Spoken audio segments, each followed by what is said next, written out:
নরসিংদী জেলার মাধবদী থানার শিশু বাচ্চা তানিশা তাসনিম 4 অপহরণ হয়েছে এই মর্মে একটা অভিযোগ আমরা পেলে তার বাবা কর্তৃক আমরা দ্রুত উক্ত ঘটনাটিকে মামলা হিসেবে রুজু করে আমরা একটা বিশেষ টিম গঠন করি।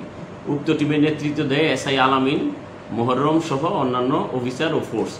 তো এই ঘটনার প্রেক্ষিতে বিভিন্ন জায়গায় অভিযান পরিচালনা করে তারা, এবং সর্বশেষ নারায়ণগঞ্জের সিদ্ধিরগঞ্জে বিশেষ অভিযান পরিচালনাকালে এই শিশুটি উদ্ধার হয় অক্ষত অবস্থায়, এবং আমরা অপহরণকারী 2 জন আসামিকে গ্রেপ্তার করতে সক্ষম হই। বাচ্চা অপহরণের মামলা রুজু হওয়ার পর আমরা আমাদের অফিসার ইনচার্জের দিক নির্দেশনায়, আমাদের নজরুল স্যারের দিক নির্দেশনায় আমরা একটি টিম, এটা অত্যন্ত গুরুত্বপূর্ণভাবে এবং সুচারুভাবে আমরা বিষয়টা দেখার দায়িত্ব পাই।